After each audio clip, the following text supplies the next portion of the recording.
Mga master, turuan ko kayo kung paano magpulupot ng pare-bato gamit tong dahon tsaka yung bato. Ito lang kailangan natin, ito yung pinaka dulo mga idol. Ito naman yung medyo matigas. So ganito yung forma mga master, ganyan. Itong dulo dito sa pinaka likod, ganyan. Tatawa yung kasama ko eh, ano? Yan, pero legit to mga master, walang halong biro. Yan, ganyan. Ito sa likod, bali ganyan mga master oh. Tapos kukunin natin to pag ganyan, tapos palibot ganyan mga master oh. Kung hindi palibot, palibot. Yan. Tapos suksok natin dito. Ganyan oh. Tapos hilain natin. Yan. Tapos ito yung pinaka matigas. Hilain natin pa ganyan. Kuha tayo ng bato. Yan. So sample mga master. Ito yung ating bato. Yan, lagay lang natin dito.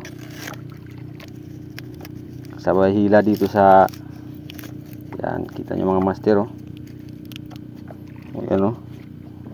Pit na pit mga master. Kunin natin yung ating kawil.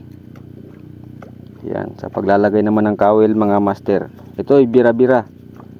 Yan, tulad sa ginagawa ng kasama ko mga master oh. Yan, so dito natin lalagay para pagdating sa ilalim, bibirahin lang natin, tsaka may iwan na yung kawil.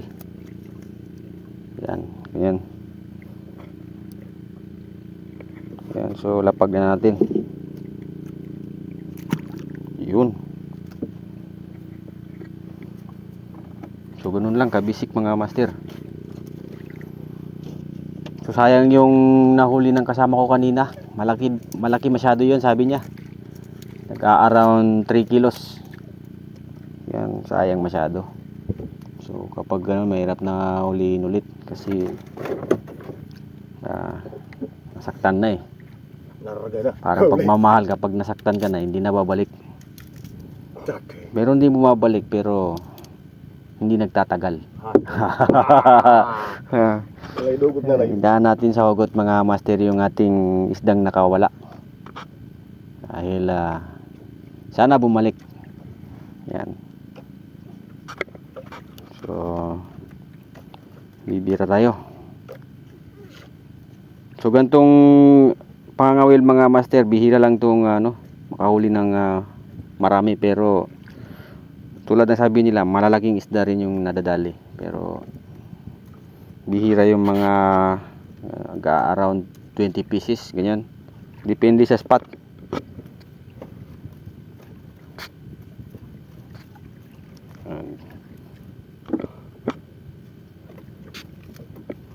Hindi ko makakuli tayo ng balena.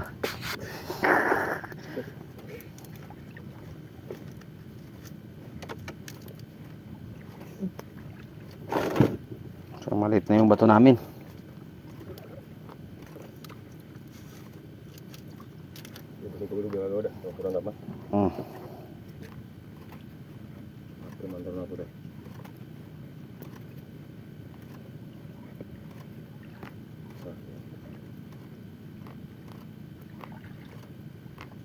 Sayang.